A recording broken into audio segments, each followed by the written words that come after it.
turned it off after I was here this afternoon. Please be seated. I'll call tonight's forum to order. Welcome to tonight's Southampton Town Forum on Chapter 61 lands. I'm Robert Floyd, your moderator for the evening. Please stand for a Pledge of Allegiance and join us if you wish.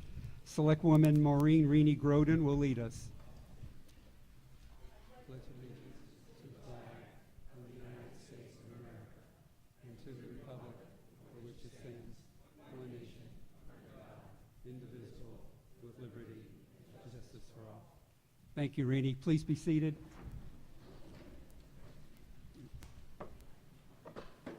The past, the present, the future walked into a bar. It was tense. To avoid tension tonight, I will allow a few questions after each speaker addressed to that individual speaker, no more than 5 minutes total. Yes, the panel will accept additional questions after each panel participant has spoken for approximately 10 minutes. The purpose of our forum tonight is to educate us on Chapter 61 lands and to gauge interest in Southampton securing open space. This is not a town meeting. I won't read the list of guidelines, but we need to be courteous, we need to be kind. Nobody needs to be warned to not take the meeting hostage. The acquisition of specific parcels will not be addressed.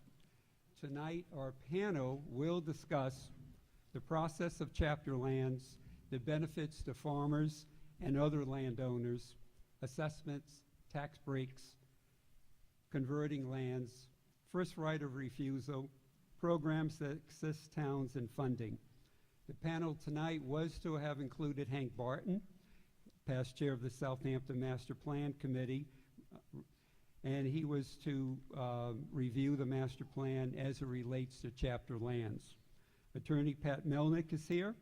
Chapter 61, what is it? What are the benefits to farmers and other landowners?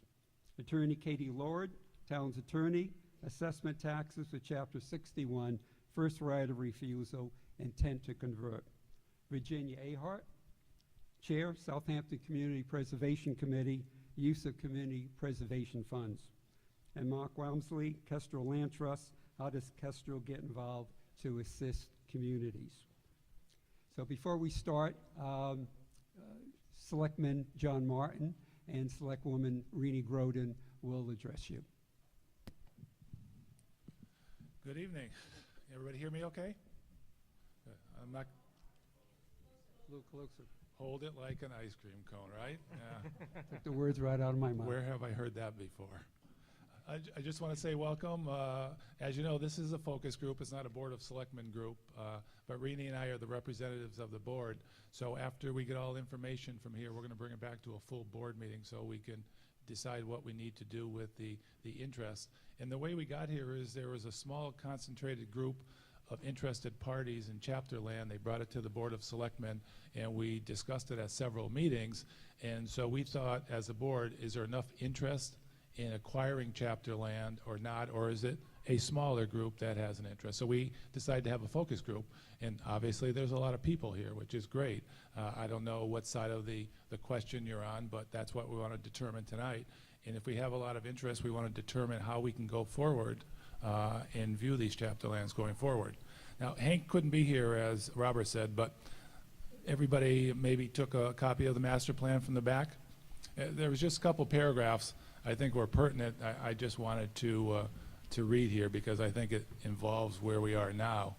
And I'm on page, it says 74, but one of it says, a challenge for the community will be balancing the tax implications of protecting land for open space versus the income that can be generated from development.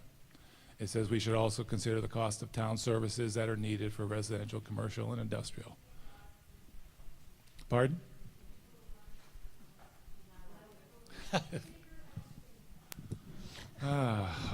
Okay, I don't know who had this microphone before me, but I'm going to get real close. Okay, so the basic part of that paragraph is the challenge for the community will be balancing the tax implications of protecting land for open space versus the income that can be generated from development. And I think that's one of the questions here tonight. And next paragraph said the community should also prioritize lands currently enrolled in Chapter 61A and B status and determine if the priority parcels the community should purchase if and when the lands are removed. And again, that's why we're here tonight. There's some prime parcels up for sale that just got sold, so we want to determine what we need to do there. And it says Southampton's greatest threat to open space is the rapid rate of residential growth that the community has experienced. And I think everybody agrees with that. We've had a lot of growth in the last number of years. So those are the three I just picked out. Hank would have been here and he would have been able to go over the whole master plan from start to finish, but since he's not here, I think that just categorizes why we're here tonight. Do we want to do anything with chapter land, or do we want to let it get developed? And if we're interested, how do we go about doing that properly? And I think we're going to have some attorneys here that are going to be able to walk us through that. So first of all, thank you for that small group. I don't want to name everybody for coming forward and really putting this at the forefront of the select board, because I think it's important. And I don't think, honestly, the select board at the time was thinking the town had an interest or the funds available to do this. But obviously, with this kind of interest, we want to see what we can do. And Kestrel is here to talk about that too. And we have Virginia Ahart from the CPA. So I think we've got enough people here to really talk about this, and when we leave, we'll have some good idea where we want to go. Would you like to say something? Thank you, John. You're Rini, welcome. do you have any comments? All I want to say is thank you very much for coming, and thank you to the speakers for also presenting tonight. And a second thank you to the group of people who brought this forum and generated so much interest. I just want to say thank you very much for that. And the master plan is in its entirety on our website underneath the master plan committee. There's a document that lists the entire thing. This is an excerpt from the master plan. Thank you. Anybody have any questions on the master plan? You certainly can ask them later. When we do have you come up after next speaker speaks, come right up to the microphone. The person who's speaking at the microphone, the second, third person can stand right behind them. This will save us some time tonight and concentrate on question and answers. Our next speaker, Attorney Pat Milnick. Sorry? Oh, I'm sorry. Okay, they changed the order. Sorry, Attorney Milnick. Yes, Katie?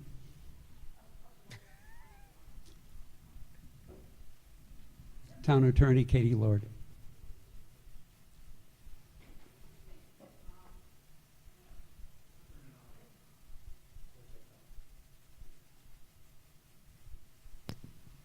Hello?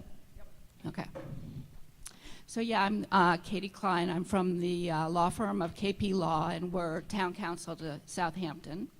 And I'm going to talk a little bit about what chapter lands are and the tax benefits of them. And I'm going to talk about a little bit about the process, the mechanics of acquiring chapter lands in the event the town has a right of first refusal. And I'm going to talk a little bit about when the right of first refusal arises and those situations in which I'm not sure or it doesn't, and then some questions as to whether or not it is applicable. So chapter lands serve two purposes. The first is to reduce the tax liability for the property owner, and it does defer the development of land. It's not permanent. The property owner, it can take the property out of chapter lands at any time, unlike a perpetual conservation restriction or something of that nature. The other objective or purpose of chapter lands is through the right of first refusal, the town has an opportunity to determine what development is appropriate for the community, and this was alluded to previously. And in preparing for this evening, I learned that the right of first refusal is consistent with colonial practice, where the town held a right of first refusal on land granted to new settlers to prevent land speculation and promote long-term stability in the community. So it's a concept that's been around for a while. I think it's a unique, I don't know if it's unique, but it's, in other states they have current use, but the right of first refusal is unique, I think, to Massachusetts. So as you probably all know, there are three categories of chapter lands. There's Chapter 61, 61A, and 61B. Chapter 61 is forest land. What you need is 10 contiguous acres of land actively devoted and managed under a 10-year forest management plan that's approved by the state forester.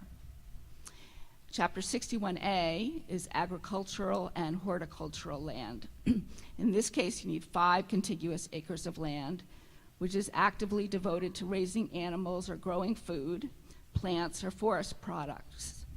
The annual gross sales of the land must equal or exceed a specified amount depending on the size of the farm.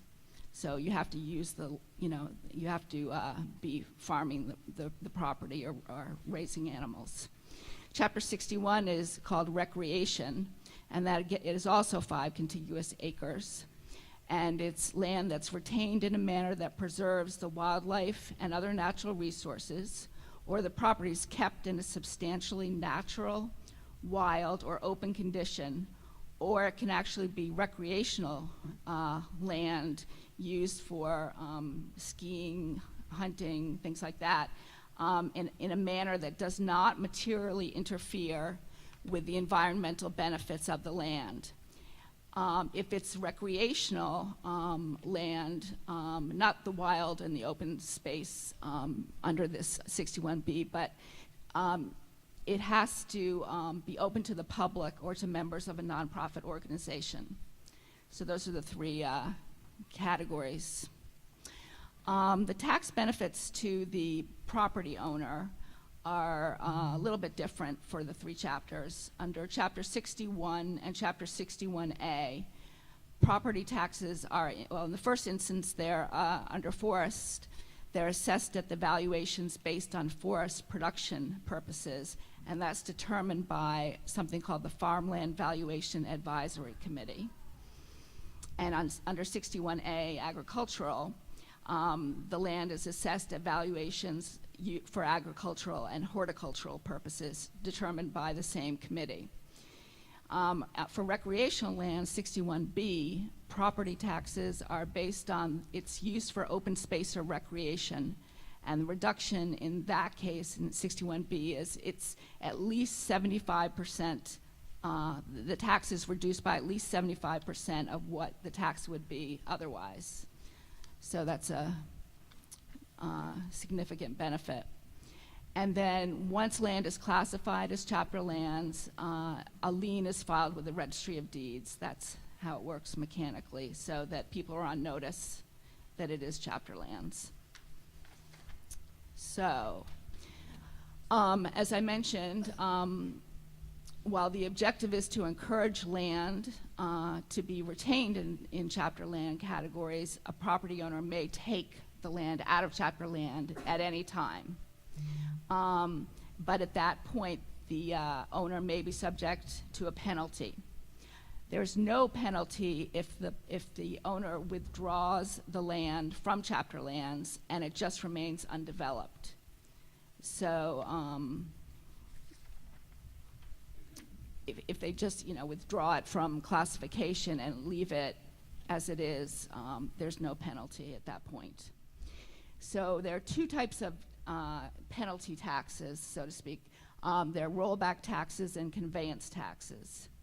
Rollback taxes are assessed when classified land is changed to a non-qualifying use, any use that is not a chapter land's use. And the penalty is recapture of the property taxes for the 5 previous years. So the savings that the owner had during the 5 previous years, if it's been in chapter lands for 5 years, plus interest at 5%.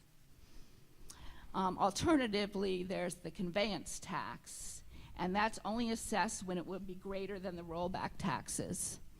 And that's assessed when property is sold for or converted to a use or condition, again, that does not qualify for chapter lands classification.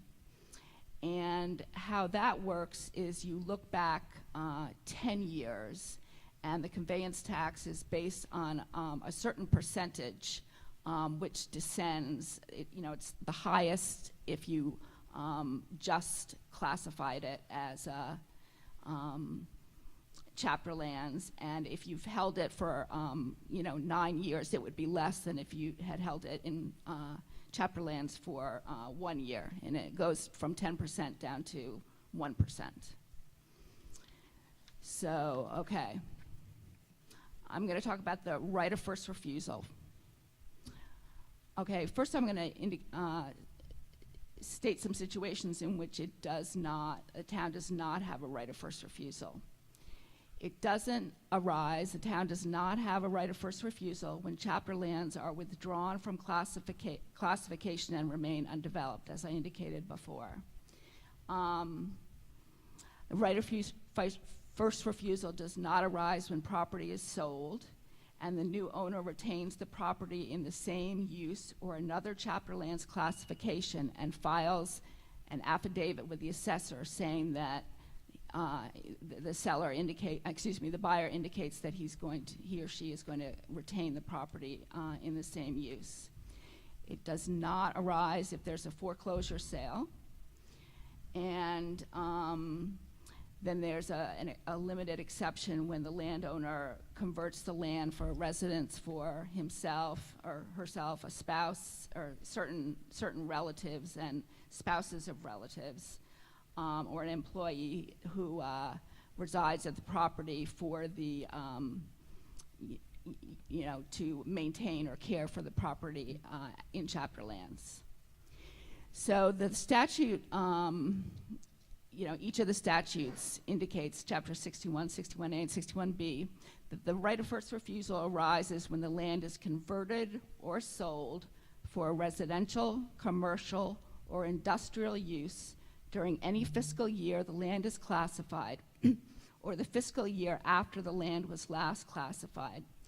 So it arises if there's going to be a conversion, or someone changes the use of the land but continues to own it, or someone sells the property to someone who is going to use it for residential, commercial, or industrial use, or at the time of sale, or if a conversion happens within 1 year after the land was so taxed. So it's not a year from the date of sale. In the case of a sale, it's usually the end of the fiscal year plus 1 year.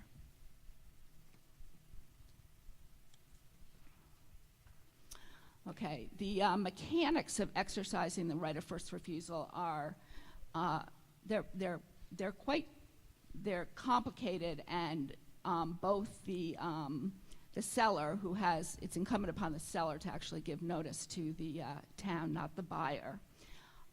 It's incumbent upon both the seller and the town to follow the mechanics very carefully. And I'm not going to go through every single step. It starts when the seller landowner provides notice to the town of the conversion or sale, and the statute indicates exactly what must be contained in the notice, and who must be advised.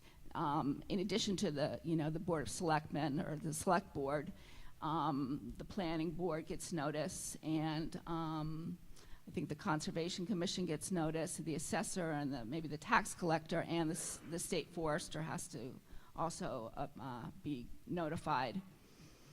And you have to, if you include a copy of the purchase and sale in the event of a sale, and you indicate what the intent, what the intent is, the future intent with respect to the property.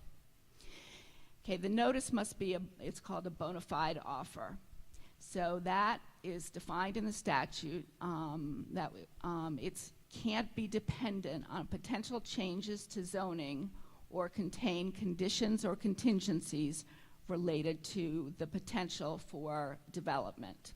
So what that means is you can't have a purchase and sale agreement that says, I will buy the land from you if I can create 34 residential lots. In that case, it's not a bona fide offer, and you would return it to the town could return it to the seller and indicate that This is not an offer. You need to rework your purchase and sale agreement because you can't have that type of contingency in it. So there can't be contingencies indicating what the future development will be. So if the property is being converted, the town has the right to purchase it at the fair market value, which is determined by appraisal. If the property is being sold, the town buys the property on the same terms and conditions as the agreement. And so there's no negotiating at that point as to price. Well, and there isn't in appraisals really either, but so if it's going to sell for $400,000, that's the price that the town has to pay. There are a couple, the town has a certain right, has a time frame to inspect that's in the statute. That if that isn't in the purchase and sale agreement, the town still does have that. The town has 120 days, assuming it's a bona fide offer, to exercise its right of first refusal. And if the town wants to go forward with that or is considering it, they have to hold, the select board would hold a public hearing and give notice in accordance with the the statutes that govern hearings. And at that point, if the town does decide to exercise its right of first refusal, it gives notice to the seller or the person who's converting the property that it wants to exercise the property. Exercise the right of first refusal. And once that, in the case of a sale, once the it actually puts together a purchase and sale agreement on behalf of the town that is almost the mirror image of what the purchase and sale agreement is with the buyer. And then once the town receives that back, there's 90 days to close. That is, or the same time frame as in the purchase and sale agreement, whichever is longer. Another option the town has is, instead of acquiring the property itself, it may assign the right to a nonprofit organization, such as Kestrel Trust, which may be in a position to have the funds available and maybe to act more quickly than the town, because towns, unless the town is ready, which we'll talk about I'm sure we'll talk about a little bit, but it has to approve the acquisition and appropriate funds. So that obviously means a special town meeting. So that's sometimes hard to get together in that time frame. So I just wanted to talk about a couple of outstanding questions in my mind. As I indicated, the town has a right of first refusal for a period of 1 year, at the time of the sale, or 1 year after the property was taxed as chapter lands. So conceivably, someone who wants to put their property on the market and not have the right of first refusal hanging out there, they could withdraw the land from chapter lands, wait a year from the date that it was last classified, and then put the property on the market. And arguably, the town has no right of first refusal at that point, because at that point there's no intent to convert, because there's no buyer out there at that point. So the converse situation is when a buyer wants to purchase property and then indicate and waits a year since the land was so classified, and then develops the land. And the question is, when in those situations, in that particular situation, does the town have a right of first refusal?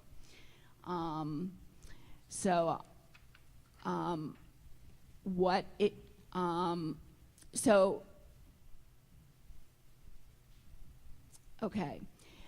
It's arguable, in my opinion, that you can show that the actions of the buyer during and after the sale is demonstrative of a clear intent to convert, and it may give the town a right of first refusal. There's a case called Sudbury versus Scott from 2003. And in that case, the buyer, although claiming that he intended to continue to use the property for agricultural purposes, engaged in very little agricultural activity, simultaneously conducted development-related activities, including meetings with town officials regarding permitting, performed percolation tests, and executed mortgage documents indicating development intentions. The court found in that case that the town had submitted sufficient evidence that it could be found that the buyer never intended to use the property for a chapter lands purpose, and the minimal agricultural activity was done to conceal intent in order to defeat the town's right of first refusal. And in that case, the court held that the town had the right to purchase the property.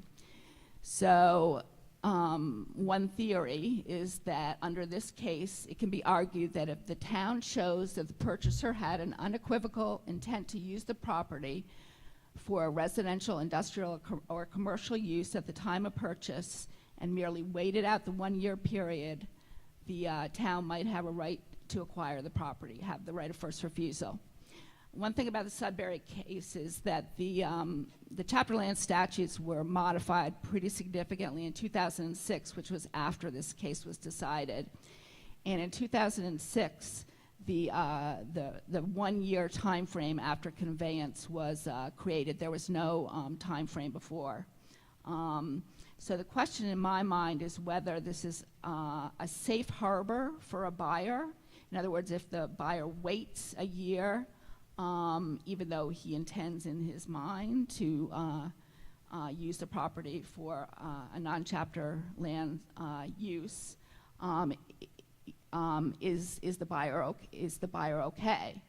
Or you could argue that the 1 year that was introduced in the statute in 2006 merely gives not merely, but extends the town's rights beyond the time of transfer. And I think this is an issue that will need to be decided by the courts. And then finally, what can a town do about chapter lands? I'm sure other people here know more than I on this issue, but, and I think the master plan alludes to this, is to identify properties classified as chapter lands that the town deems critical to retain as undeveloped, and start a dialogue with owners prior to the properties being placed for sale. And especially considering it's difficult for towns to act quickly, even if they do get the right of first refusal. Second thing would be to put money aside for acquisitions, so that would facilitate acquisition, the time frame, so that the monies wouldn't need to be found when the notice is received.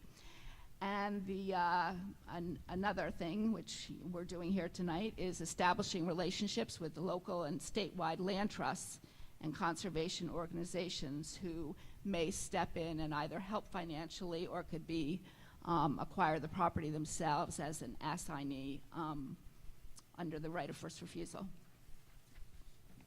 Thank you. Thank you. Anybody have any questions? I gave the attorney, Hank Barton's, 10 minutes, so that'd be fair. My name is Cindy Palmer, and I'm a resident, and I live at 71 Glendale Road. Can you hear me? I really need to understand more from you, Attorney Klein, because I'm not an attorney. Yeah, well, right in there. I need to understand more regarding intent to convert, and you said, if I understood you correctly, that people, either the seller or the buyer, can just file an affidavit and just state, no, we do not intend to convert, we will keep it in chapter lands. But in the case of Sudbury versus Scott, there may have been other activities going on, And I think I need to know, for example, if the land has been advertised in a multiple listing as developable land, or if surveyors go to the land and start evaluating it for surveillance purposes or whatever, maybe perking it. Does that represent intent to convert, and how do we understand that? I think this is important for people in Southampton who really do value the open lands and also want to make sure the laws are followed, and the Board of Selectmen gets the opportunity to bring it all to our attention and get the right thing done for the town of Southampton. Yeah, as I indicated, I think that this is it's not clear. I understand. Well, the first thing is I think there were a lot of elements in the Sudbury case that indicated that it was clearly a subterfuge. In that case, for instance, there were three or four factors that the court looked at. One of which was that the buyer actually closed on construction type financing during the 1 year period, or no, there wasn't a 1 year period at that point, but closed on construction financing. And I think I think the answer to your question is it's very fact driven, and if the court courts do say that you can look at intent, I think I think the standard will be a sort of a high one. The indicia that you indicated might not be enough, or it might be enough. As I say, I don't know. I think the courts need to, look into this, speak to this more than they have already. So I can't say what is enough at this point, although the Sudbury case was very, very compelling evidence. And I'm sorry, I can't, based on, I don't think that the fact that the property was sold as developable land is sufficient in and of itself. Because certainly someone could buy developable land and not develop it. But, if you start sending out surveyors and doing perk tests and things like that, I think that's certainly, would be added to the pile of evidence. Thank you. And answer your question? Great. John, who do you have next? I have a question. Yep, okay. Continuing on that line of questioning, what happens if a seller doesn't give the town notice of intent and signs the purchase and sale with a buyer who doesn't show any intent to keep it in chapter land and shows intent to do the opposite? So if the town didn't get a notice from the seller, can we step in at some point and say, you owe us this? Because part of what the intent to sell must comply with on the statute is, as I'm reading here, it's got to be a certified copy of the purchase and sale. So that tells you a lot when you see that. It'll help the town determine what the intent is. And then what happens if somebody buys that land and then immediately starts to do development type work on that land and is very clear that they're going to develop it? Can the town step in and say, wait a minute, we didn't get a notice of intent. It's obvious that you're going to develop the land. Can we go back after the land is sold and go to the buyer and say, this is inappropriate, we need to have our first right of refusal?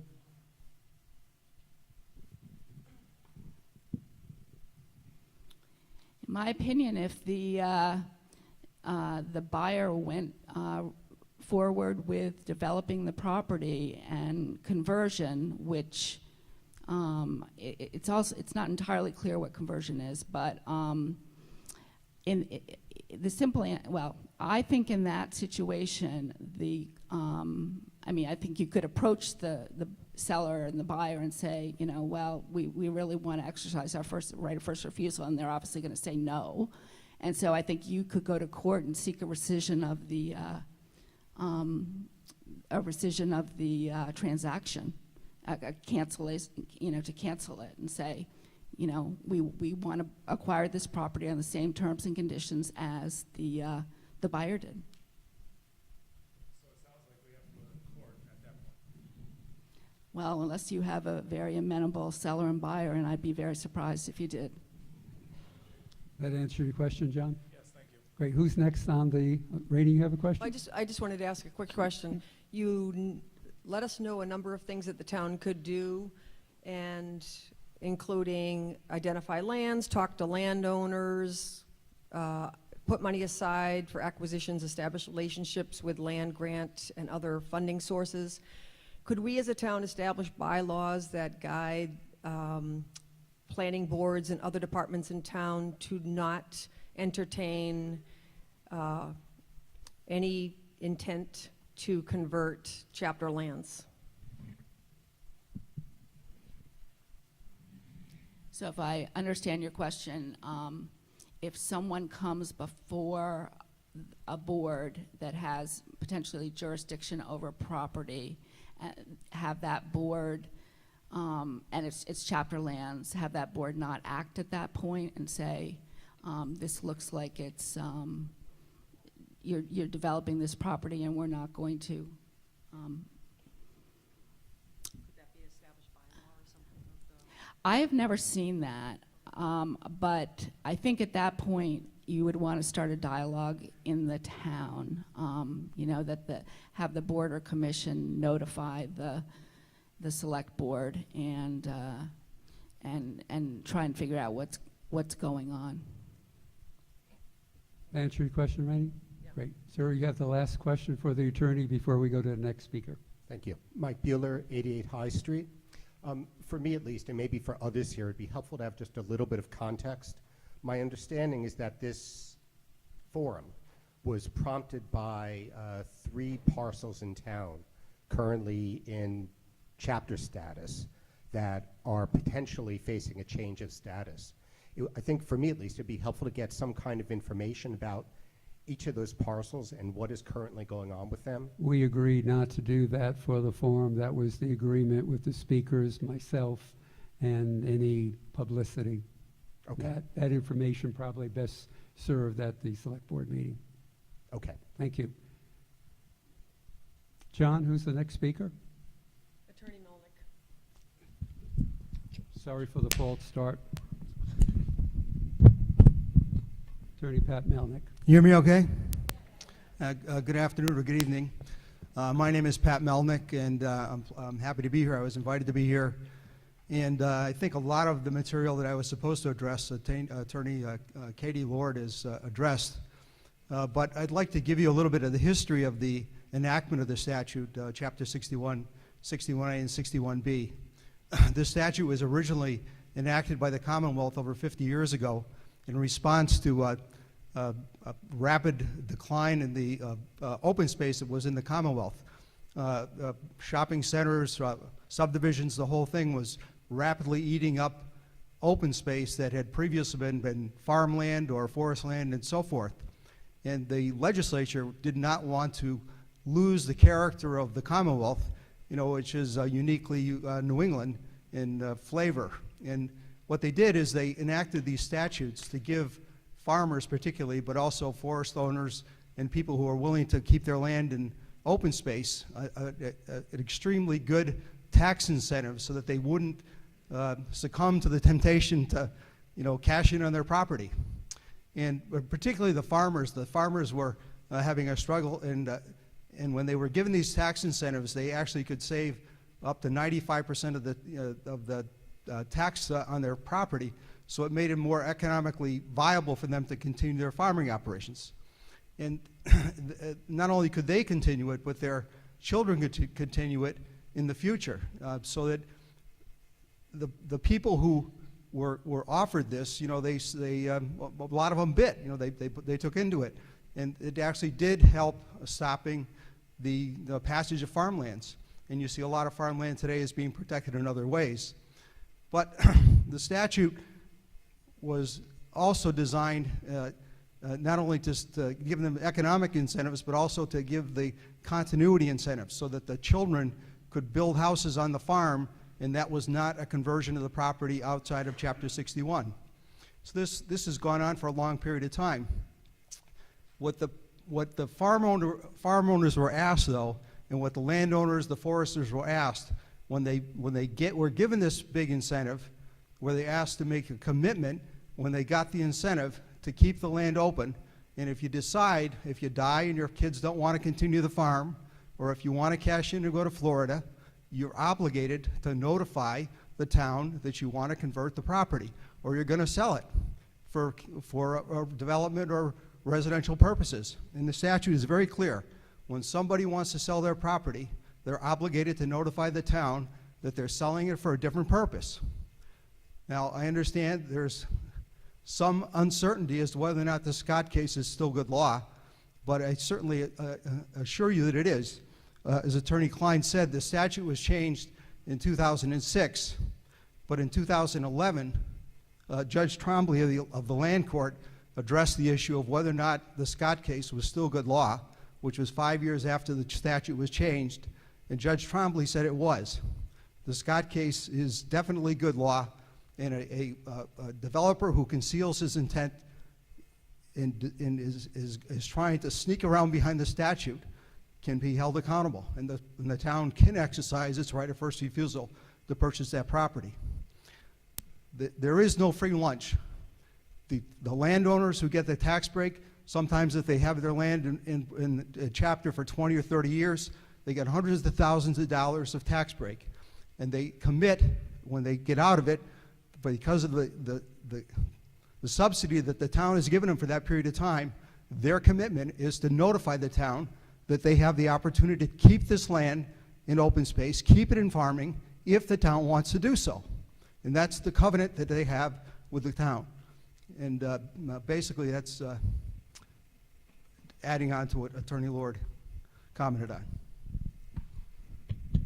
Thank you, Attorney Melnick.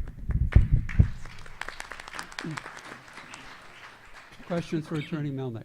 What's that? Question for Attorney Yes, Melnick. whoever wants to answer it. John, talk into the thing, okay? Better? No? Okay? Yes. Might catch a cold here. I can talk pretty loud without the mic, actually. No, they can't hear you though. Can't hear me. Ask your question. The question, and I've got a few questions, actually. First of all, the farmer that took this land and developed it and made it a farm, intended to farm at that time. At some point in his life, he can't farm anymore. And we're saying to him, because we gave you a break so that you could keep that farm going and help the community, we're saying now you've got to sell it to us. We're saying at fair market value. We're saying fair market value of woodland or fair market value of developable land. The town then has to. I'll let Attorney Melnick answer that one question. Yeah, the right of first refusal is to buy the land at the price the farmer is selling it for. That's its highest and best use value, not the farm value. The town is obligated to pay the fair market value of the property for its highest and best use. So there's no discount. If a farmer finds a land developer who wants to pay, an extremely high amount of money for a parcel of land, that's the value that is set and that the town has to pay the farmer. It was said earlier that it has to be sold at fair market value based on an appraisal. Well, no, that's a different situation. That's when the farmer doesn't sell to a developer. When the farmer himself decides, I'm going to start selling out house lots, and he tells the town, I'm going to get out of the farming business, I'm going to sell my own house lots. I'm not selling my land to a developer, but I'm going to sell house lots. He tells the town, I'm opting out of the program. He still has an obligation to notify the town, but since he doesn't have a buyer in hand, then the town gets an appraiser, okay? And that's a fair market value appraisal. Not the farm appraisal, it's the fair market value of the property for housing. If the farmer doesn't agree to that appraisal, the farmer gets his own appraiser, okay? And then if the two appraisers can't agree together, they get a third one. The two appraisers get the third one. There's no arbitration or anything like Well, that. it's basically arbitration. It goes to the third one, and the third one, he's going to split the middle, or he'll come up with it. But the value is the fair market value, the 100% top value you could get for this development value. So the farmer, when he does want to cash in, can cash in for the whole deal. His penalty is he'll have to pay the conveyance tax or the rollback tax. He'll have saved 50 years of taxes, but he'll have to pay 5 years of the rollback tax. So he has some comeuppance. This word fair bothers me a little bit. I was the select board chairman for a while here. While I was chairman, we had a situation come up where a farmer, an old guy that was, him and his wife were pretty old, she was dying, and he didn't have the money to be able to take care of her. So he wanted to sell one piece of land. Do you have a question? For a building lot. Do you have another question? What? Do you have another question Well, for the yes. attorney? I'm trying to, I would also like to explain that you can say fair and attorneys can say this and can say that, but when it comes right down to handling it, we've got to count on the people here being fair. We had a member of our board that was not very fair. We don't, you're out of order. I'm out of order? Yes, you are. The people You shouldn't hear can't be this? talking about other people. If you have a question, please ask it or please sit down. I'm not going to be able to speak on the issue later? You'll be able to speak to the next speaker, but right now I'm asking you to sit down. Anybody else for Attorney Malik?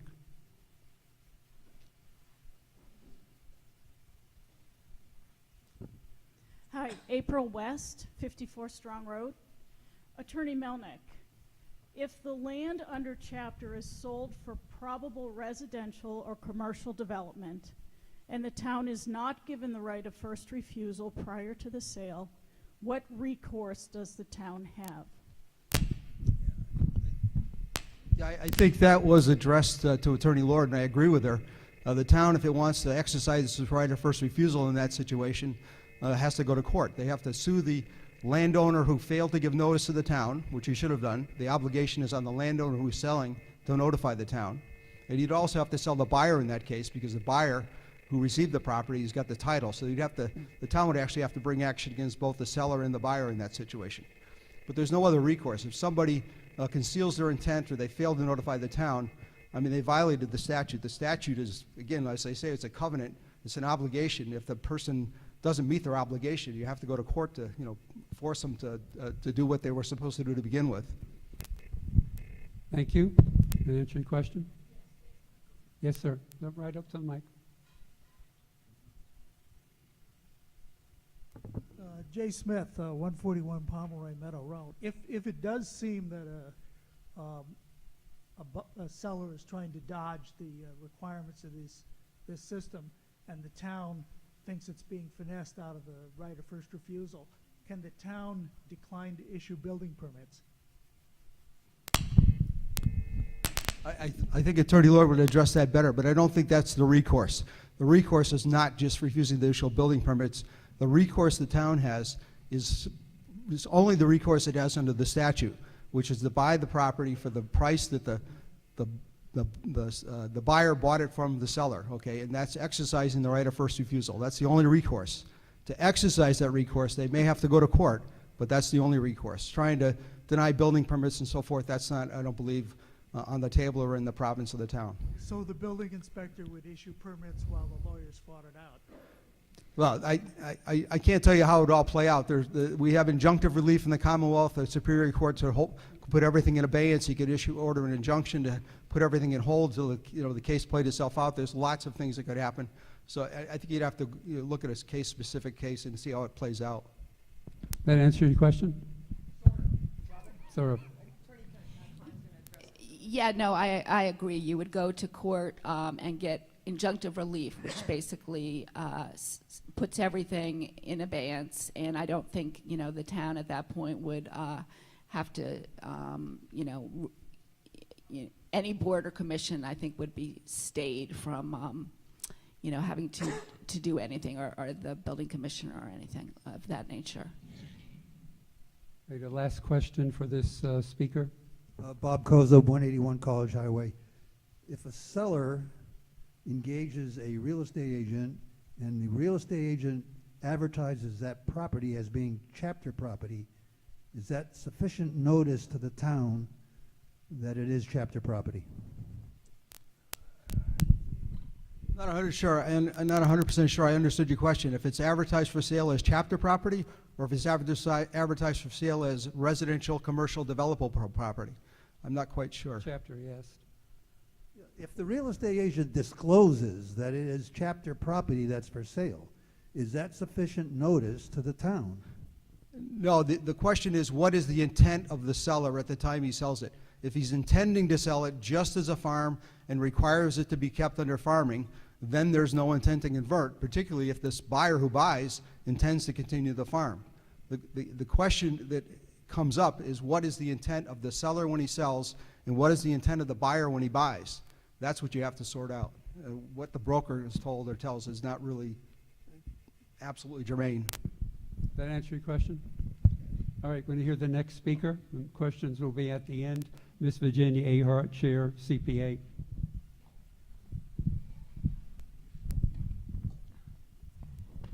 Good evening. There's a lot of things about community preservation in the Act, but I'll make it real quick and get to the land parts. Community preservation was enacted after 2.5 when the legislature began to realize that things were falling apart in the state around things that were not basic issues that the towns and cities were dealing with. And one of those was the idea of open space. And if you look at the whole thing, it includes a lot of things. To protect water, to protect land, to keep rivers and streams from getting polluted, as well as to provide open space for the sake of open space and possible, and then as time went on, recreation was added into that. So the state also, of course, as many of you probably know, indicated a couple things which are pretty important to community preservation. One is that they would sweeten the pot by giving state grants based on the amount of revenue raised in the town for community preservation, and that they could stockpile the funds. You know, in a regular budget, the funds have to be turned back in at the end of the year to the town if a department doesn't use it.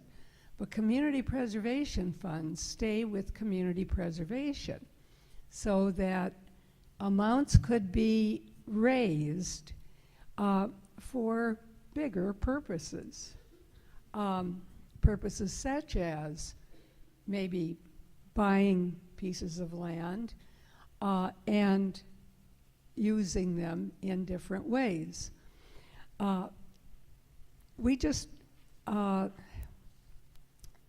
So when the committee started more years ago than I want to think about now here in town, we got in early. A deliberate thing that the committee did was to go out and to find out what the town's priorities were among those 3 items. The 3 items was the open space recreation, historical preservation, and affordable housing. At that point, the town overwhelmingly said, priority is open space. We want to keep lands open. And we see that also in the master plan, which came later, that was a priority. So, what can we do around land? And there are several things. One, we are able, through our operating expenses, which the committee controls, 5% of the income may be used for operating expenses.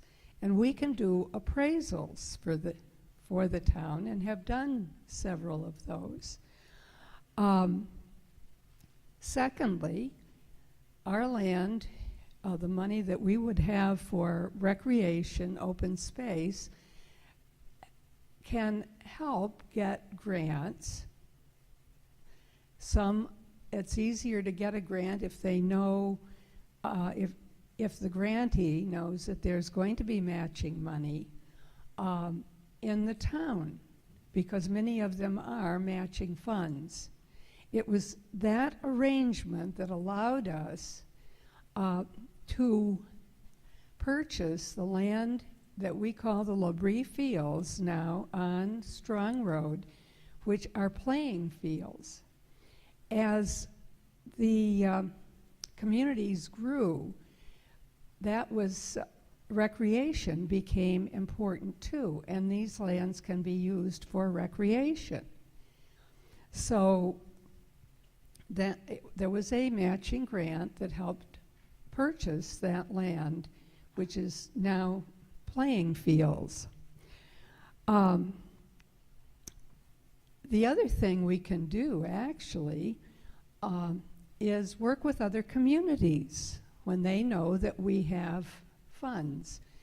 And so this just a little less than a year ago, we in June, the end of June, the town of Southampton entered into an agreement with East Hampton to purchase a piece of property to preserve the aquifer that serves East Hampton's water supply and is our backup water supply. The land is saved. It will not be developed. It could be used for passive recreation. People can go and enjoy being out there, and the water will not be polluted by 25 houses on it. So we can do things like that. Early on, we also worked with East Hampton and Holyoke for a small piece of property over a part of the aquifer that encompassed the three communities. And we could actually purchase land if the price was at a level that we could, a small piece of property could actually be purchased. The one thing that happens with this, if community preservation funds are used for land purposes, the land then must have a permanent, in perpetuity, conservation restriction on it, so that down the line, somebody won't get the bright idea that they can take a piece of this property and begin to put homes on it. So those are the things that that we can do to help.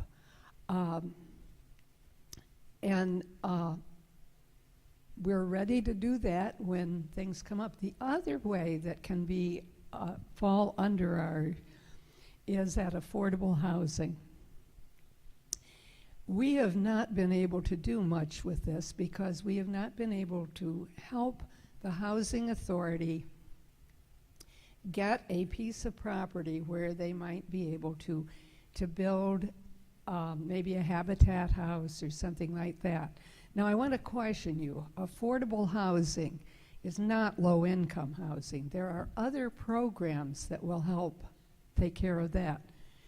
Many of us here in this room might actually qualify for affordable because it actually goes up to, works between, I think it's 90% of the average income to 120 or 130% of the average income of the people of Southampton. Puts you in the affordable category. Many of our retired people might actually, if they wanted to downsize, or our children wanting to have a home here in town. But the Housing Authority has been stymied by not being able to get a piece of property in an appropriate place where affordable housing could be built. So that's how they work. I will tell you, if you have any kind of project that you're interested in seeing happen, we take projects year-round, and you can get the project sheet with the information that you need to provide from the town website, and then talk to any member of the committee, and you know, we'll look at it. Some things won't qualify, and we have to say, nope, that doesn't work. But you know, those are some things that can occur. Thank you, Virginia Ahart. 9 minutes and 59 seconds. You were perfect. And I thank the 175 people who were here tonight. I counted twice, and yes, I did include a toddler. Any questions for Virginia Ahart?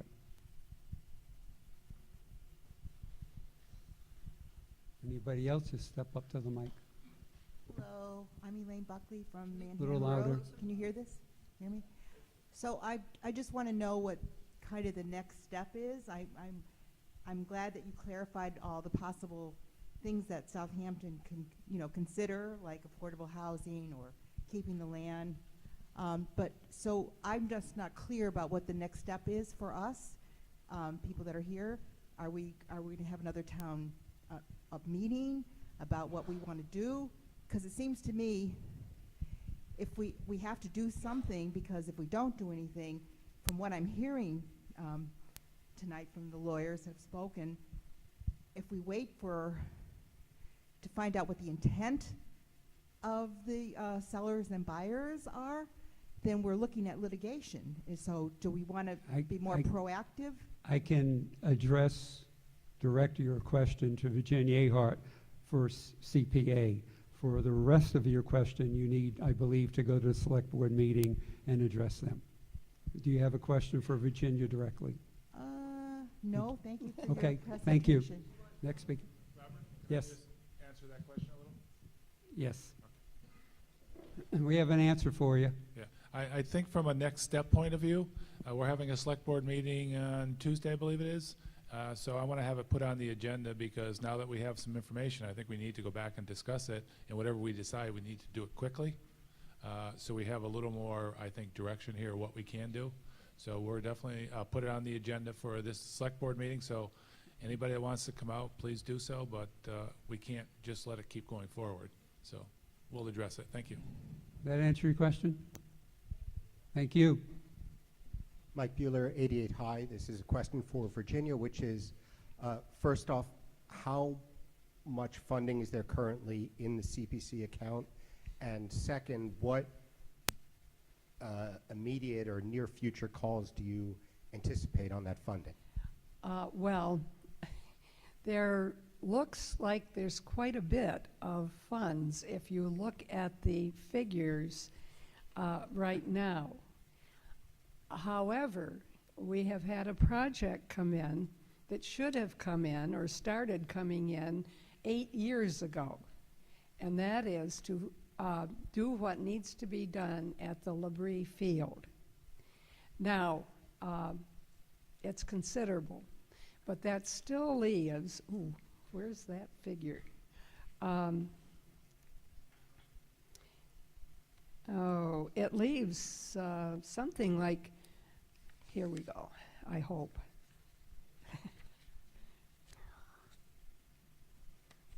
5.9. Okay, I've got it. It would leave in the undesignated, which we can put into any one of the three pots, it would leave, if that is funded as we have asked, $226,435.32 in undesignated. Throw in also that there are $93,818.30 in open space recreation. So that you're really talking over $300,000 that would be available to work with right now. Plus the fact that we can anticipate $54,000 more coming in. All of it couldn't go to those areas. Some would go into the housing and some into historical. But we anticipate about $54,000 with the May tax returns.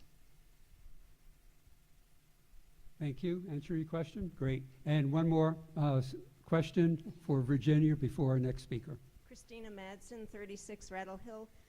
Mrs. Ahart, if land that is suitable for affordable housing becomes available, can CPA funds be used for land acquisition? Oh, yes. With housing, if it's like housing that's going to be sold to, or like a habitat house, it would carry a permanent deed restriction so that it can only increase so much. Somebody couldn't build their habitat house and then double the cost and sell it a year later. Thank you, Virginia. To answer your question? Great. And our next speaker, Mark Wamsley from Kestrel Trust. Good evening, everybody. Thank you so much for inviting me out, and a special thanks to Maureen Groden for extending the invitation. And thanks to you all for coming out and pulling yourself away from extra innings at the Red Sox game as everyone checks their phone. As the moderator mentioned, my name is Mark Wamsley. I'm from Kestrel Land Trust. We were founded back in 1970 in Amherst, so we're about to celebrate our 50th anniversary in 2020. Although we started out in Amherst, we now serve around 19 towns, including Southampton, and we've had really a great time working on projects here. We've been called out by both the municipal government as well as various landowners to consider projects. I'll start out with a disclaimer that I'm not an expert on Chapter 61, but land trusts, including Kestrel, are certainly supportive of the program, mainly because we both share the same goal, which is helping to keep forest land as forests, or really helping landowners keep forests as forests and farmland as farmland, if the landowner is so inclined to do so. We, as a land trust, employ different means to do that, though. Land trusts work with willing landowners to conserve land permanently, and we do that through the real estate market system. Land is protected when you work with a land trust, either through a donation of land to us or a donation of an easement to us. We can purchase land, or we can purchase a conservation restriction or easement. And when we do that, we usually access either municipal funding and or state or federal grant funding. We don't use our own funds for that. So it can take a while, which I'll get into. Chapter 61 obviously isn't permanent protection, as was mentioned today. But I think really the power of Chapter 61 is it can help landowners ease the carrying costs for owning property, as Attorney Melnick mentioned. And that really diminishes the urgency that some landowners may feel of having to divest themselves in the property and sell to a developer, especially if selling to a developer isn't their first choice for their land. A lot of people would love to see it continue as a farm or as forest land, but they need the money. So it gives them just a little bit of breathing room. And from our perspective, that's wonderful, because if the landowner is at all conservation-minded, it gives them space to explore conservation as an option. And again, that can be a little bit of a lengthy process. I want to mention right of first refusal. I know that's a big topic here tonight. And it is an area where land trust can play a role, as several people have mentioned. But it really isn't very common for land trust to do right of first refusal, get involved in right of first refusal situations. And there's really two reasons for that I can deduce when I've been talking with people lately. As I mentioned before, the land trust model is really to work with willing landowners. And if a landowner is at all open to conserving his or her land, it usually makes sense to explore conservation with them outside of the right of first refusal process. Because you get into the right of first refusal process, you're dealing with deadlines and other criteria. So if they're at all interested, sometimes it just doesn't make sense to go that route. And I think the second reason, and I think that's also become a little bit clear tonight, is that for a town to successfully execute its right of first refusal, the stars really need to align in a certain way. There needs to be clear support from town government and town residents to acquire that land, as well as a funding source that can be accessed relatively quickly. For a normal land conservation project that we're involved in, those elements usually take time to plan and cultivate, so it's really tough to do them on the fly. It's not saying that you can't be done, but the sooner you can get these things in the pipeline and even, again, hopefully avoid right of first refusal if possible, it's really the preferable way to go. But that being said, as I said, right of first refusals do occasionally happen and land trusts can play a role. Some of the things that we can do is we can help talk with landowners to see if the right of first refusal process can be averted completely.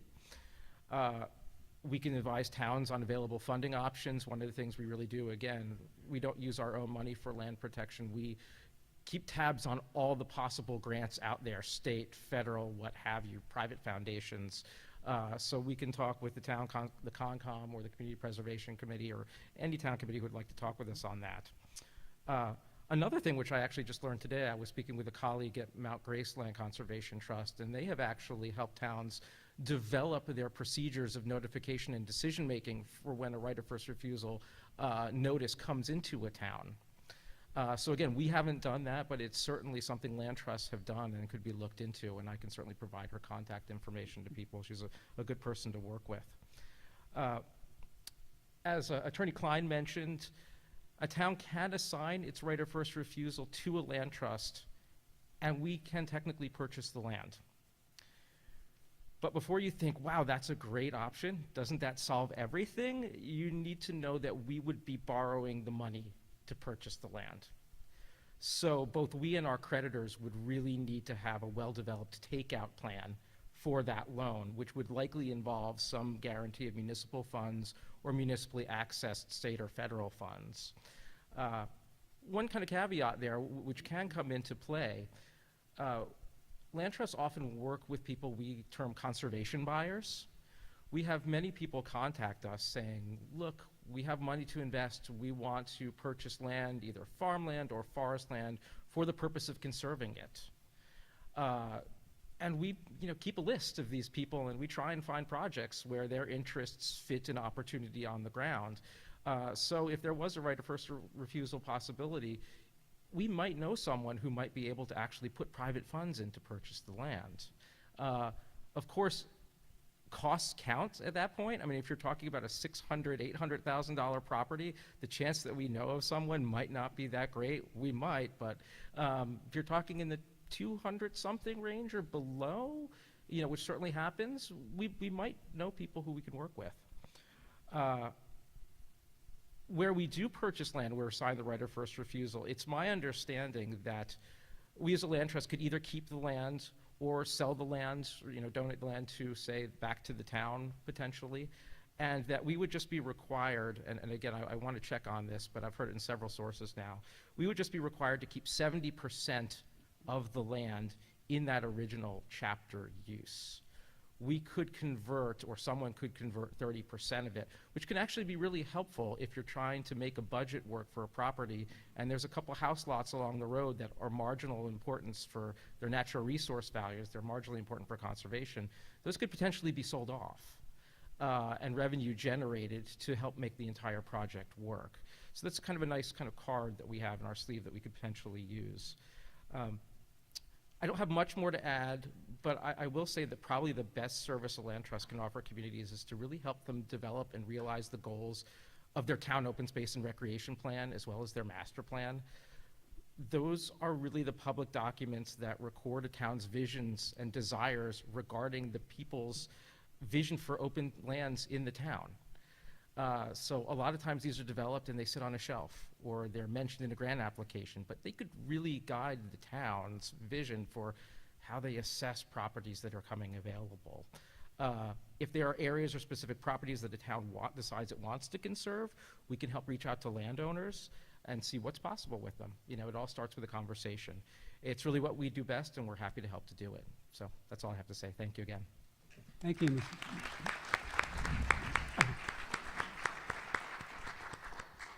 Anybody have questions for Mark? Please step up. Any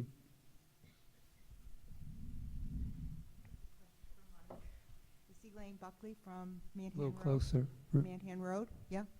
Hear me? So I think I heard you say that you, in fact, this trust can actually speak to the landowners to talk about what their plans are. Did I hear you correctly? Sure. I mean, it's with the right to free association. We can send a letter or make a phone call to anyone. Okay, so you don't need anything from us? Do you need anything? You can just do it on your own, or do you need something from the town of Southampton before you I mean, proceed? if we were stepping into a situation that was, you know, that there was a history of, you know, would certainly want to talk with people and kind of, but I mean, we could certainly reach out to, again, anyone. You know, I would want to be careful if we knew that there were politics going on and sensitivities. You know, that's what I would say. But we certainly could. We could send a letter, you know, suggesting, yeah, just about anything. But you'd probably want somebody in the town or part of the town to urge you on to do this, or That would certainly help, both in terms of, you know, kind of knowing why we were doing it. Yeah. As well as also just to see, you know, what the prospects are. I joke with people, every project we're working on is important, but I have, I think, around 53 projects on my board right now. So when there is energy in a community behind something and there's momentum behind something, it inclines me to reach out and act, because I think we'll have a better chance of success in pursuing a project when I know a community Yeah. backs it. So this is the way my brain thinks. I just want to know, you know, what we can do proactively to maybe initiate that part. I don't know if it's a letter from the selectmen or, you know, I just don't know what you know, I don't want to leave here not knowing what we should be doing next. It's You know really what I on a mean? property by property basis. You know, I can say there was another property for sale in town right now that's quite large that the neighbors approached us and said, hey, could you contact the real estate agent and see, you know, if they're willing? And we took a walk on the property with the head of the Concom the other day just to see what was, you know, what's possible there. So, yeah, we can initiate a conversation with that, with anyone. Again, if the town has a particular intent, you know, would want to know that. But, you know, again, community members reaching out to us and saying, could you look into this? We can act on that. Okay, thank you very Hopefully, much. yes. Thank you. To answer your question? Great, good to hear. Anybody else have a question for Mark? Okay, I'm going to open it up for, yes? I didn't see the hand, thanks. I just want to add something to what Mark said, and that is when he discussed the assignment to a land trust, the fact that the land trust has to conserve 70% of the property in some type of chapter lands classification, maybe the same as it was initially, or another chapter lands. But the town is not so constrained. The town could actually, I know this is not your objective that we're talking about tonight, but the town has the ability to exercise its right of first refusal, buy the property, and put up a municipal building. Now, I'm not suggesting that that is what you want, but as Mark also suggested, if you have the funding to initially purchase the property in the short term, you know, the town could conceivably sell off a portion of it to fund it permanently. I know that's not optimal. You have to, you know, but that's a constraint on nonprofit organizations that the town does not have. The town could use 100% of it for a non-chapter lands purpose. 100% of it. And I know that isn't where you're going, but it is a way of funding potentially. Thank you. Anybody else have any questions specifically for Mark? If not, we're going to open it up to any of the panelists. Step right up to the mic. Carl Keener, County Road. I've got a question for Virginia. If property was purchased using funds from CPA,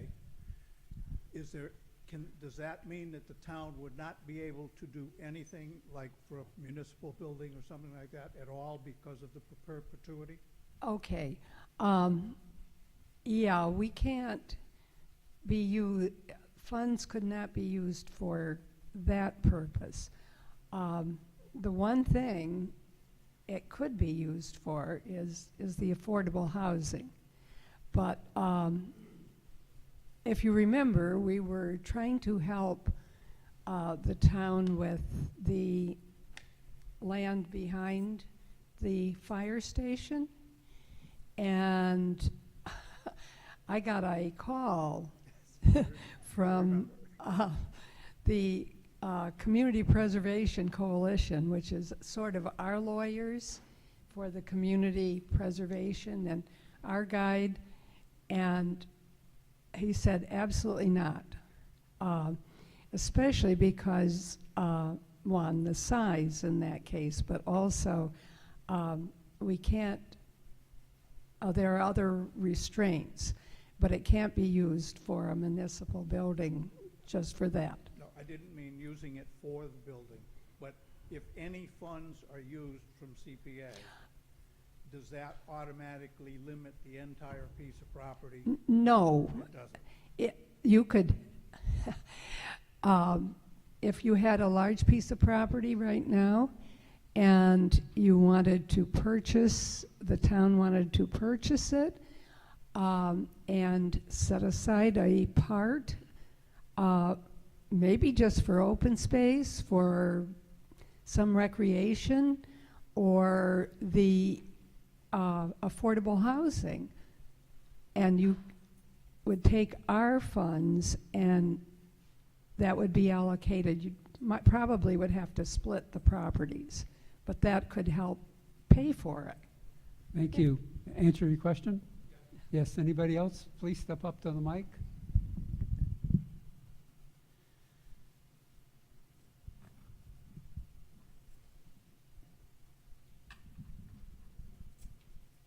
I'm Barbara LaFlamme, 20 Cook Road, Southampton. I think we've learned from the discussions that have come forward today that the right of first refusal is not all that clear, and I think this is why there has been confusion about this particular situation. I was wondering from either of the attorneys here, how does the possibility of eminent domain come into this particular type of conversation?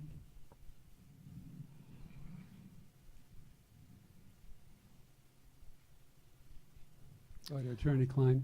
Well, certainly the town has the ability to identify property that it desires to use for a specific purpose and exercise its power of eminent domain. And that would require, I mean, if it was not a friendly situation, well, I mean, you'd need town meeting approval. You'd also need to compensate the property owner for the fair market value of the property. You'd have to do an appraisal and pay that person what the property was worth. So, I mean, if there's a unique piece of property that has, you know, that serves, you know, a very, very special purpose, and the owner is not willing to sell it, eminent domain is a possible avenue. But I would agree that, you know, especially, I mean, I think it would be more profitable, or not profitable, but beneficial in the long term to identify properties and speak with owners and work out, you know, transactions that are voluntary. Thank you. That answer your question? Attorney Melnick, would you like to say something on that? It's the only thing with eminent domain, it's a crapshoot. You go to the jury and they decide what it's worth. If you have a right of first refusal, you know the dollars. When you go before the jury, you don't know Believe me, you don't know. Thank you. Anybody else, please step up. Edward Palmer, 71 Glendale Road. My question is perhaps to the representatives of the Select Board. If a letter came to the Select Board from a chapter owner indicating that they wanted to proceed with a sale, is the Select Board charged or able to respond to that fully, or are there any particular policies about timeframes to respond, that type of thing? Yeah, well, the time frame is 120 days. We learned that tonight. But from there, I think a lot of what we're learning tonight is we'll use to respond to anybody sending us the intent to sell, and we would call our attorney and say we want to take advantage of this and put everything in process, because it's a short period. Then we have to find the funding for it quickly too. That answer your question? Yeah. Thank you. Cindy Palmer, 71 Glendale Road. In terms of what you said, representing Kestrel, in terms of donation, I'm not clear if a landowner who had lands in Chapter 61 and approached perhaps the Select Board or the Planning Board or some town committee and said, we have these lands, we want to donate a portion of them for something like affordable housing or for a park or for something. We are in fact going to develop a portion of them, a portion of the lands, and this really is to the Select Board or one of the attorneys, I believe. Does that preclude the responsibility to offer the town the first right of refusal on those lands? In other words, we're going to develop them. We're not saying you have the right of first refusal, but we're going to tell you we're going to donate a portion of them for some purpose. Attorney Klein.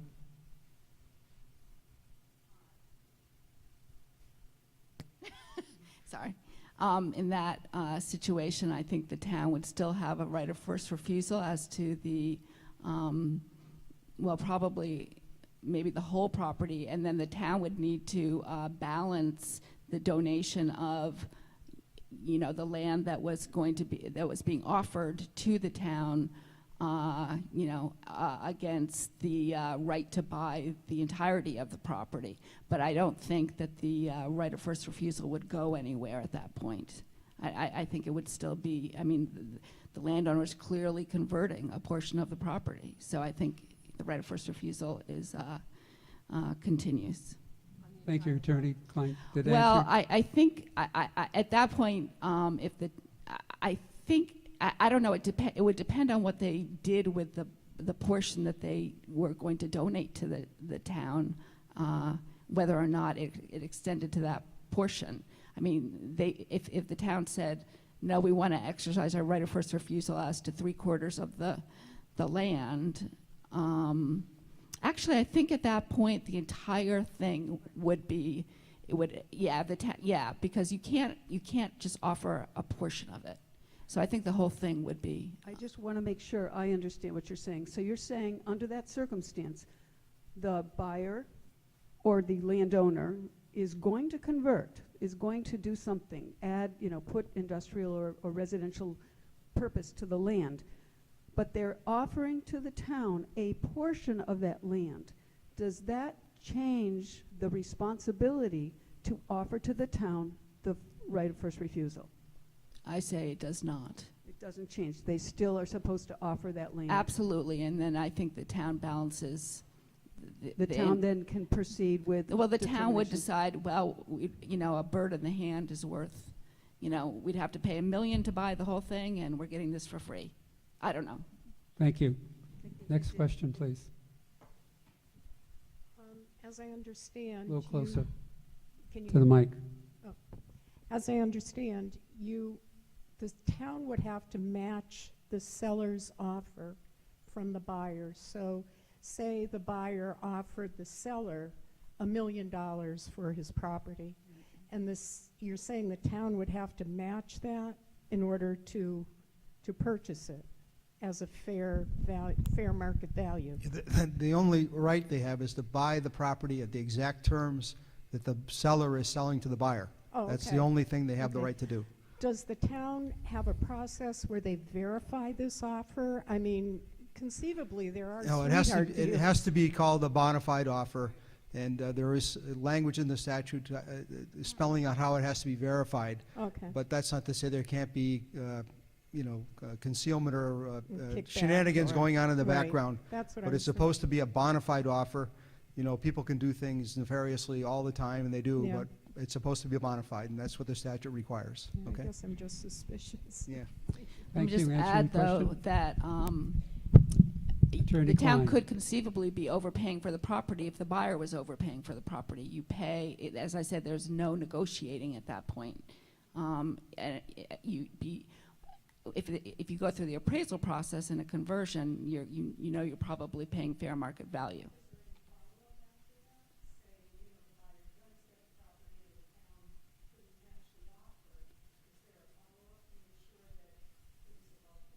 Is there any follow-up is the question?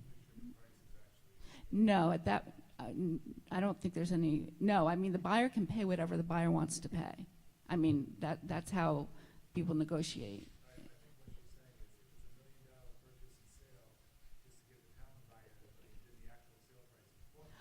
Oh, well, the consideration is listed in the deed. So, yeah, if they said they were going to buy it for $1 million and then the deed goes on record and it says $600,000, that's a problem. Thank you. Next question. Diana Fetterman, 3 Birchwood Drive. If the seller has violated the statute, this is really a question for the attorneys, by not notifying the town, and if the buyers have engaged in subterfuge and actually intend to convert, and the only thing the town can do is go to court, which could be the case here, is the town likely to recoup its legal fees if it wins? I mean, because I think that's a big concern, Attorney the cost Melnick. of a lawsuit. And No. In Massachusetts, all parties carry their own burden of attorney's fees, except in certain defined circumstances, and I don't think this is one of them. Maybe Attorney Klein would have a different opinion, but I don't think it would be. It's very unlikely that the town would recoup its attorney's fees in this case. I think it's, yeah, very, very unlikely. That answer your question? Anybody who has questions, please get in line behind the mic. Yes? I have a question. So if a landowner sells, let's say, 100 acres, and somebody is interested in buying it, they do intend to convert, so the town is given the first right of refusal, can the town release some of the acreage that they're not perhaps interested in purchasing and retain their right of first refusal for a portion of the acreage? And then how does the amount of that acreage get assessed? Attorney I think we Melnick. agreed. No, you have to take the offer though exactly the way it is. There's no choice. That's what I thought. I'm just making sure. Question answered, I guess. Yes, sir. Well, the question I'd like to ask, I haven't followed this, and this is the first I've really heard much about this. I got a card in the mail. I'm assuming there are people here that are concerned about protecting the town and their rights to first refusal. When you're talking about maybe putting together some more rules for that? This is informational, John. Okay, well, a little information. When you do it, while you're protecting the town, make sure you're protecting the landowners too, because I've seen them abused in this town while I was on the select board. And I would like to know that they're not going to be abused by some more rules that people are Thank gonna you, sir. use. Do you have a question? Yeah, I'd like to know if they're going to, I asked the question. All right. Then, did you get an answer? I got an answer. Okay. Okay, good. Yes, next. Janet Kane, 83 Glendale Road. Question of clarification for the lawyers. We receive an affidavit from the buyer stating they're going to keep the property in chapter. That eliminates the need for the seller to notify the town that they're selling the property? And Attorney those are the Melnick. rules that are in place? Generally, if the affidavit is a legitimate affidavit, that would be the case. I think the case that is under consideration or people are questioning is whether there's concealment of actual intent. If there's concealment of actual intent, the Scott case prevails. The court says if it's concealing an actual intent and you can prove it, then the right of first refusal kicks into play, and you can go to court and you can win. Proving intent may be difficult, but if there's fraud involved or nefarious conduct, you can win. So if 2 years later the shovel hits the dirt, is that too late to prove intent? The longer something happens away from the act, the less likely it is you're going to prevail. You should look at what the circumstances are today and the information you have today and determine whether or not there's a likelihood of proof today. Don't look what's going to happen 2 years from now. Okay, thank you. Thank you. That answer your question? Great. Next. Cheryl Fletcher, Gun Road. You can turn that. I'm short. Cheryl Fletcher, Gun Road. So, Attorney Melnick, we've had, over the last couple of months, different definitions of intent to convert, and I'm wondering if you could give some examples in your mind of what intent to convert would be, even when a landowner is saying, a purchaser is saying that they are going to keep it under chapter. Attorney Melnick. Well, nobody here, as far as I know, can look into somebody's mind and read their mind, and that's never been the case. But juries for years and centuries have been able to determine people's intent. You determine their intent by their acts, their conduct, their words, and their deeds. You look at what they said, what they've done, and you use your common sense, and you put it all together. Intent is determined by really acts, words, and deeds, and the information you have, and using your common sense. That's what juries do all the time. Answer your question. April West. This is for the attorneys. I'd just like to clarify for the assessor question on the affidavit. In the Chapter 61 program, it states that the conveyance tax can be avoided if the land is purchased by a new owner who states on a notarized affidavit their intention to keep the land in a use covered by any Chapter 61 program for at least 5 years after the purchase. If the land is not continued in use stated in the affidavit for at least 5 consecutive years, then the conveyance tax becomes due and payable by the new owner. Can you clarify that? Thank you. Attorney Melnick. I hesitate to take a stab at that. Generally, the conveyance tax only comes into play when somebody's taking the property out of chapter within the first 3 or 4 years, okay? Because after 4 years, the percentage of the tax goes down to 2 or 3%, and then the rollback tax usually is greater than the conveyance tax at any point. So in a case where land has been under chapter for a long period of time, the issue of conveyance tax doesn't come into play at all. You're really just looking at rollback tax. And this 5-year thing, which you write as confounding, I've read it a few times. I'm not sure I quite understand it, and I don't think it would come into play in anything you're thinking about now. Answer your question? Okay.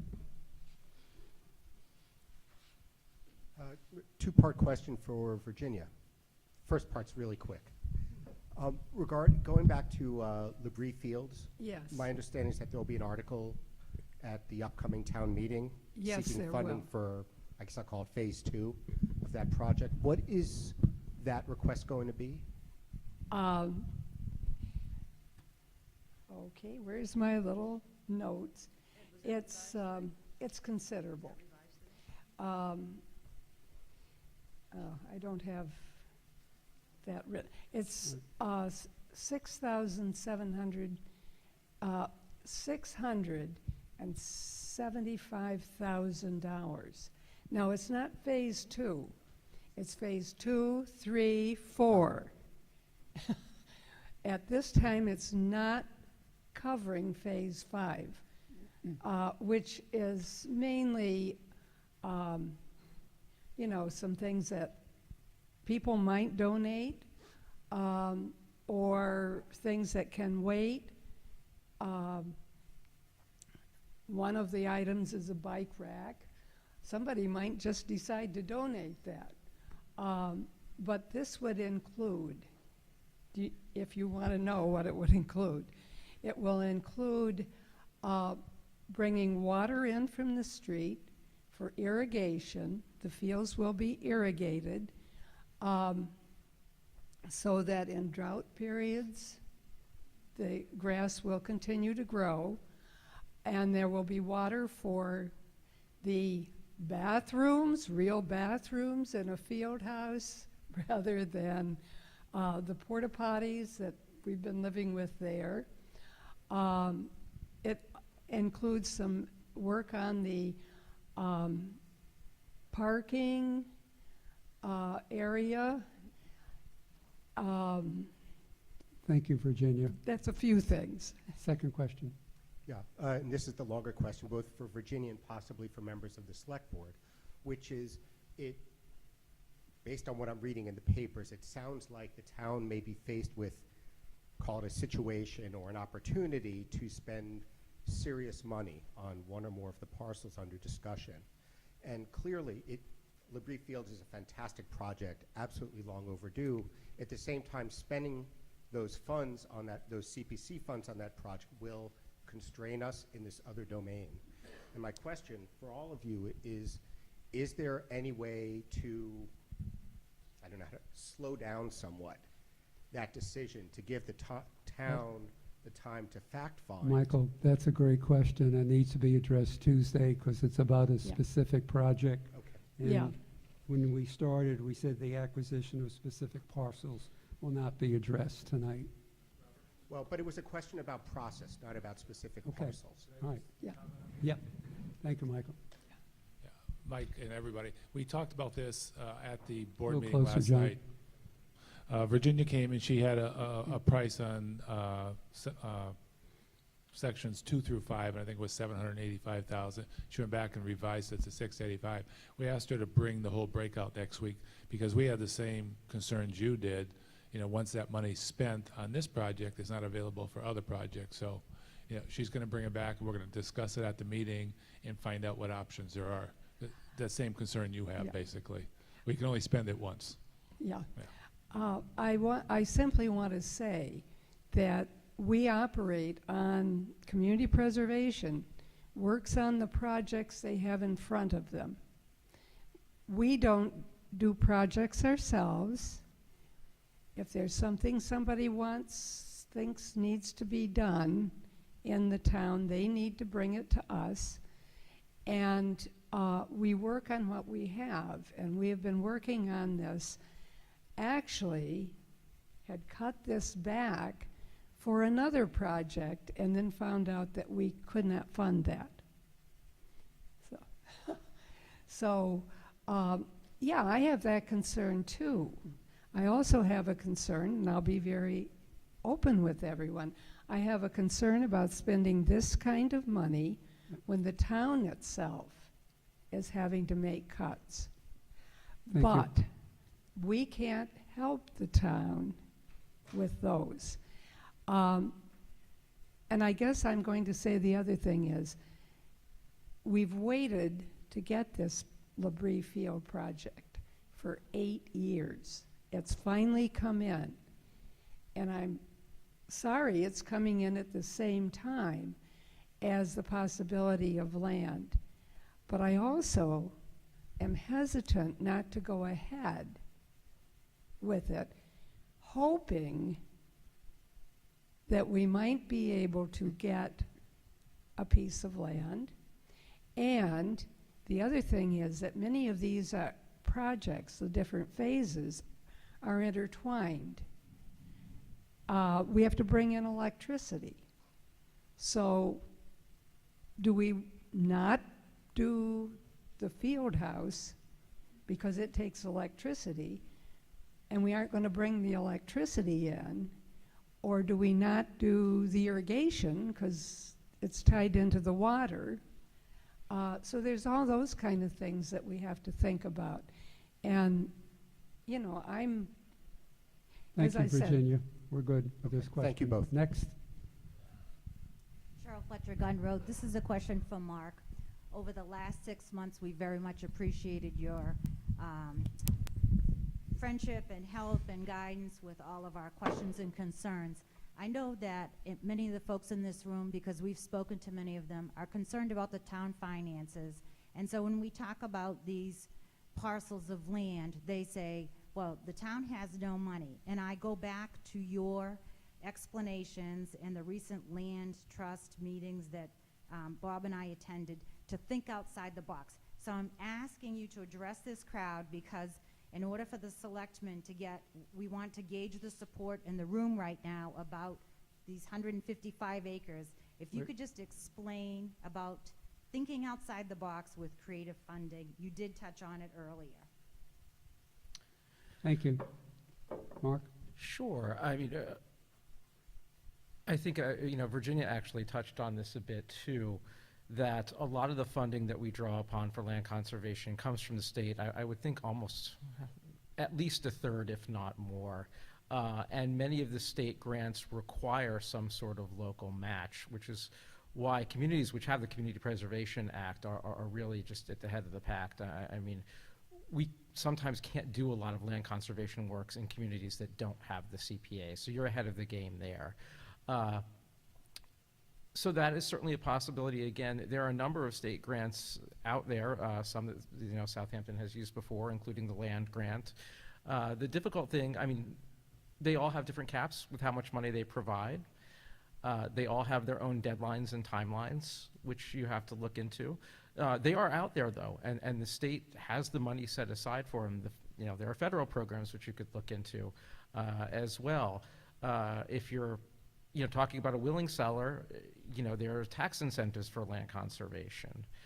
So there are a number of places you can certainly look, but again, you're talking about specific timelines and specific criteria for each funding source. And again, we try and keep on top of all of those, but we really have to match the project and the opportunity with what's out there, and it takes some time to put together.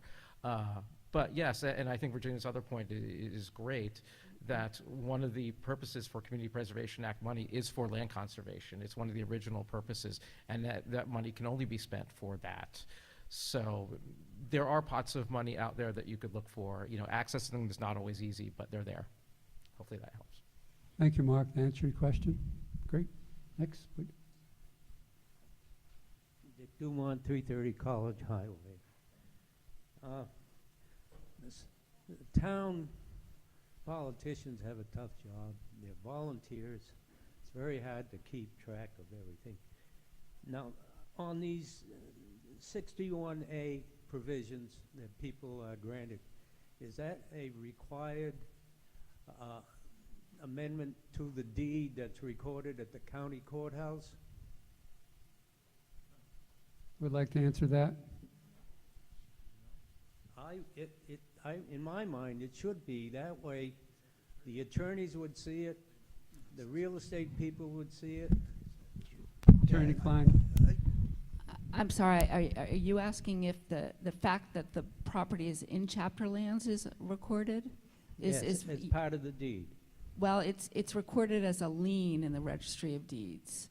The assessor prepares that, and it is in the Registry of Deeds. So when the attorneys and everything go and look at the deed, it's on there. Absolutely. For the buyer or the seller. Okay. Well, the seller should know that, yes, and the buyer would, if the buyer didn't already know that, he or she would discover it in the title search, but they would have generally been apprised of it beforehand, unless there were things. Anyway, they would probably know. Answer your question, sir? Great, thank you. Any other questions? The last time I'm going to ask any other questions. Anybody have any? Get in line. I'll take a few more before This is like we karaoke, dissolve. I guess. Right to the mic.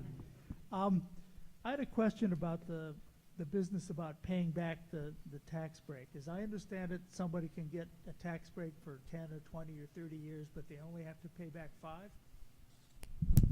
Isn't that a bargain? Once you go past the 10-year conveyance tax, the only thing left is the rollback tax. Yeah. So when you take your land out of chapter, whatever it is, it's 5 years recovery of what you would have paid for the previous 5 years. So isn't that a bargain for would-be developers? That's what I told you about the covenant. When you get into the program, the obligation to get out is to give the town the opportunity to keep the land in open space. If the town says, no, we don't care if it gets developed, then you just pay the 5 years and that's it, you're done. But you have to notify the town. That's the part of the deal. Thank you. If I could just add some, there's a lot of information being disseminated tonight. It's a lot to digest. If people have basic Chapter 61 questions, there's a really great booklet put out by UMass Extension. I believe you can get it online at masswoods.net. It answers a lot of the good basic questions, including about the rollback taxes and all the different categories of Chapter 61. So I just want to put a plug out there for that resource. Thank you, Mark. Hi, this question is for Virginia. Identify yourself. Amy Daniels, 415 College Highway. So if these various projects get put in front of the CPA and the funding that is available, how does that get prioritized? Well, we start with what a lot of times we get projects that just can't even be done because they're outside or they don't fit in some way. So some of them never get moved forward. Sometimes we actually ask people to bring back more information and we determine that we're not going to go forward with it because we haven't got the information we need or just doesn't work. So everything that comes to us doesn't. Secondly, we have to look at the areas. For example, if someone brings in a project and they want funds for historic preservation, they have their set of funds. So it isn't like we have one big fund that we draw on. We have to look at the funds that we have in those areas. For example, the affordable housing has $300,000 in it, and we can only use it for that kind of thing. So we couldn't draw on that money. So we have to take all that into consideration. This is the first time in over 15 years that we have a situation where something is big and something might be happening in another area or in the same area to draw on the same set of funds. Thank you, Virginia. That's kind of what we have to look at. But once you approve and say that a project fits within the guidelines of the community preservation, then you establish a warrant, bring it to the select board, the select board brings it to the town meeting, and the town meeting members vote on it. Yeah. Yeah, we don't have the authority to spend the money.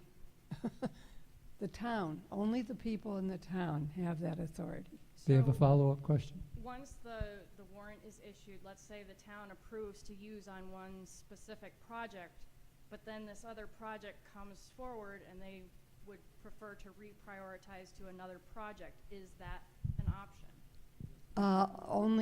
The only way it could be is, well, two things. If it hadn't gotten started, and then the town meeting says, yes, reprioritize.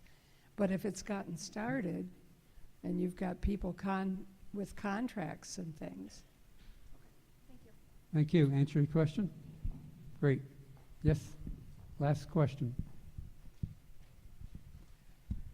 Barbara LaFlamme, 20 Cook Road.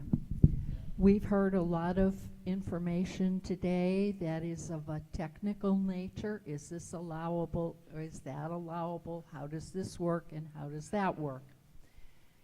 I have a question for Attorney Klein. As legal counsel to the select board, you interpret the law and advise the Board of Selectmen on an appropriate course of action.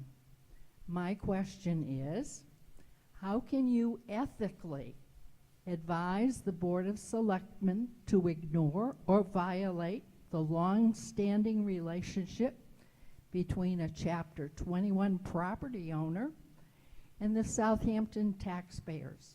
A contract was entered into at the request of the property owner for a favorable tax benefit and agreed to and granted by the Board of Assessors after verifying compliance. Can you answer that, please? That's an ethical question. Attorney Klein. Ms. LaFemme, I'm sorry, but I don't understand the question. I apologize.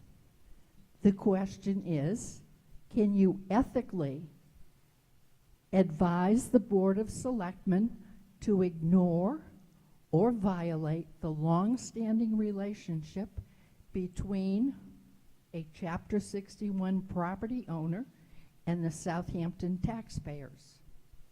The Southampton taxpayers pick up and support in tax revenue what a Chapter 61 taxpayer benefits.